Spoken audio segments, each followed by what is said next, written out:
दिल्ली में बच्चों के लिए बड़ी सौगात, वाइटालिस सुपर स्पेशलिटी चिल्ड्रन हॉस्पिटल उद्घाटन। पूर्वी दिल्ली के दिलशाद गार्डन में बच्चों के लिए बड़ी खुशखबरी। वाइटालिस सुपर स्पेशलिटी चिल्ड्रन हॉस्पिटल का हुआ शुभारंभ। नीकू, बाल सर्जरी और इमरजेंसी केयर, अब बच्चों को मिलेगा आधुनिक इलाज एक ही छत के नीचे। पूर्वी दिल्ली के स्वास्थ्य क्षेत्र।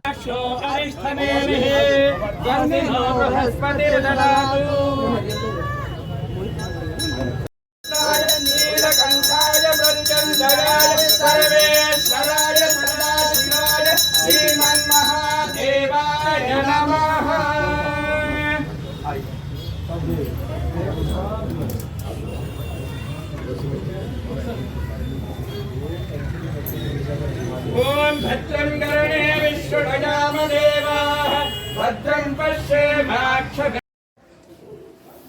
भाई चंद्रप्रकाश जी, मुकेश बंसल साहब जो डिप्टी चेयरमैन, हमारे बहुत ही कर्मठ, जुझारू और सामाजिक क्षेत्र में बहुत रुचि रखने वाले हमारे डॉक्टर देव कुमार झा साहब, शर्मा जी, हमारे बीच में डॉक्टर वानी साहब, डॉक्टर मुकेश जी, हमारे अरुण शर्मा जी, राकेश रमन झा साहब, सुनील झा साहब, अजय झा जी, सभी यहाँ पर उपस्थित अतिथिगण, हमारे आदर सम्मान के मेरे क्षेत्र के बहुत ही सम्मानित भाइयों बहनों और साथियों, मैं सबसे पहले तो वाइटालिस सुपर स्पेशलिटी हॉस्पिटल के शुभारंभ पर डॉक्टर देव के साथ साथ डॉक्टर शर्मा के साथ साथ आप सबको बहुत बहुत बधाई देना चाहता हूँ। भगवान से प्रार्थना करता हूँ इस अस्पताल की सेवाएं हम सब के लिए बहुत ही कारगर रहें। अस्पताल का, डॉक्टर देव का इस क्षेत्र में नहीं पूरी दिल्ली में, भारत में नाम हो, ऐसी मैं कामना उनके लिए करता हूँ। वास्तव में स्वास्थ्य के क्षेत्र में, हालांकि इस क्षेत्र में मैंने मेरे कार्यकाल में हमने 2-3 अस्पताल लेके आए यहाँ, जैसे पूर्व काल मेरे में राजीव गांधी सुपर अस्पताल है, इसी तरह से कैंसर का हॉस्पिटल लेकर आए, और जो आजकल बड़ी फेमस बीमारी है डायबिटीज, उसके लिए भी अस्पताल से अलग से हॉस्पिटल बनवाया यहाँ जीटीबी के प्रांगण में। लेकिन उसके बावजूद भी जो अस्पताल आज यहाँ खुला है वो एक अपने आप में अहम है, बच्चों के स्वास्थ्य के लिए बहुत कारगर साबित होगा। और निस्संदेह डॉक्टर साहब का जिस तरह से व्यवहार, उनका जो प्रेम, उनके संबंध जो देखने को मिलते हैं, उनके बारे में सुनने को मिला, वो बहुत ही काबिल तारीफ है। मैं जितनी तारीफ करूँ उतना कम है। आपकी जोड़ी निश्चित तौर पर इस मेरे क्षेत्र में एक बहुत ही सराहनीय कार्य करके एक मील का पत्थर साबित होगी, ऐसे मैं कामना करता हूँ। सेवाएं तो बहुत सारी हैं इस संसार में, लेकिन कहा है कि सबसे पहला सुख निरोगी काया। अगर हम स्वास्थ्य के क्षेत्र में अपनी सेवा देते हैं तो मैं समझता हूँ कि उससे बेहतर कोई काम दूसरा हो नहीं सकता। मैं भूल गया, हमारे पंडित जी जिन्होंने बहुत ही सनातक और वैदिक कार्य से नियम से अपना नागपुर सजवा करके यहाँ अस्पताल का शुभारंभ कराया। असल में तो उद्घाटन करता वो स्वयं है पंडित जी, जिन्होंने अपने मंत्रोच्चार से यहाँ इसके भविष्य की कामना की। तो उन सब का भी मैं स्वागत करता हूँ पंडित जी का। और यही कहूँगा डॉक्टर साहब कि इस क्षेत्र में कहीं ना कहीं हमारे मन में दया का भाव जरूर रहना चाहिए। जैसे हमारे वक्ता ने पहले कहा था कि ऐसे भी लोग आते हैं जिनके पास देने के लिए कुछ नहीं। मैं ये समझता हूं कि बहुत लोग हैं, हम लोग रहना इतना आसान नहीं है, क्योंकि अगर लैंग्वेज आएगा तो ही हम वहां रह पाएंगे। परंतु हमारे डॉक्टर मोहित और उनकी मिसेज ने वहां पे वो करके दिखाया, उन्होंने अपना जो ट्रेनिंग था वो भी पूरा करके दिखाया।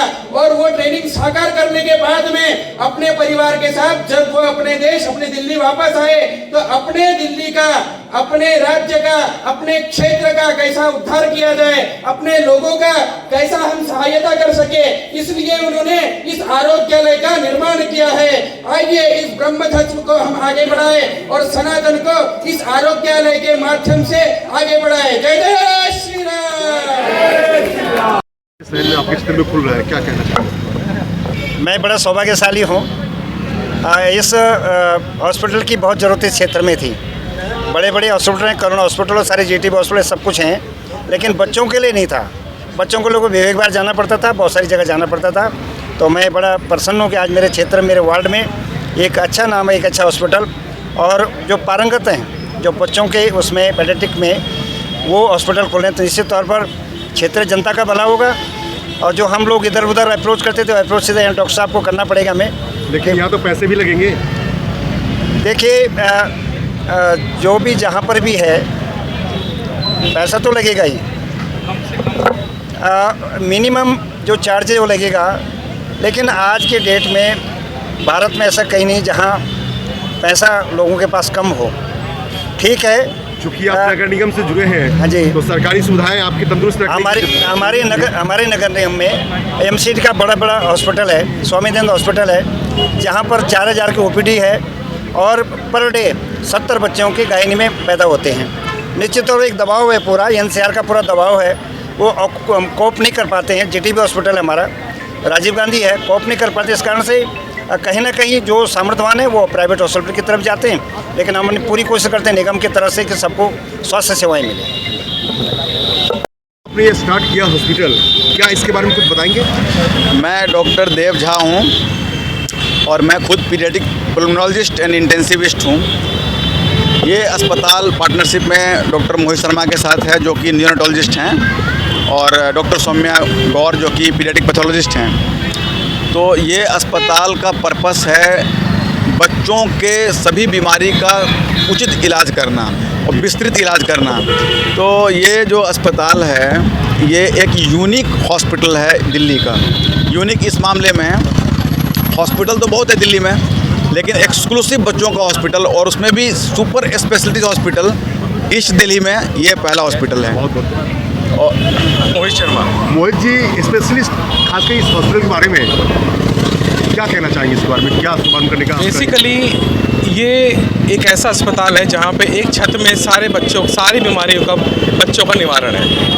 मतलब कि ये सुपर स्पेशलिटी अस्पताल है। इसके अंदर बच्चों के हार्ट के अलग डॉक्टर होते हैं, बच्चे की किडनी के अलग डॉक्टर होते हैं, बच्चे के दिमाग के अलग डॉक्टर होते हैं। जैसे हम आज से 20 साल पहले समझते थे कि एडल्ट में बच्चों के अलग अलग विशेषज्ञ एडल्ट के अलग अलग विशेषज्ञ होते थे, अब ज़माना बदल गया है, अब बच्चों के अलग अलग विशेषज्ञ के डॉक्टर बन रहे हैं। अब वो सारी अपने एक ही जगह जी छत्र छाया, सारी छत्र छाया।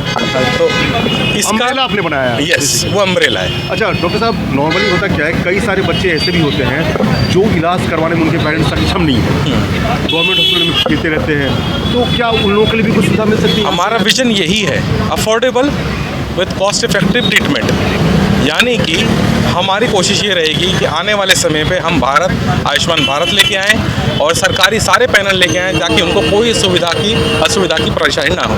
इसके अलावा भी कई ऐसे भी केसेस होते हैं, कुछ बच्चे ऐसे एक्सीडेंट हो गया नॉर्मली, या जो बाइकिंग कैपेसिटी उनकी है ही नहीं, कोई कार्ड नहीं है, तो ऐसे इमरजेंसी अगर कोई केस आती है, इस केस में भी क्या? बिल्कुल, सारी इमरजेंसी हैंडल की जाएगी। सारी इमरजेंसी। पैसे तो देने वाला तो कोई है ही नहीं।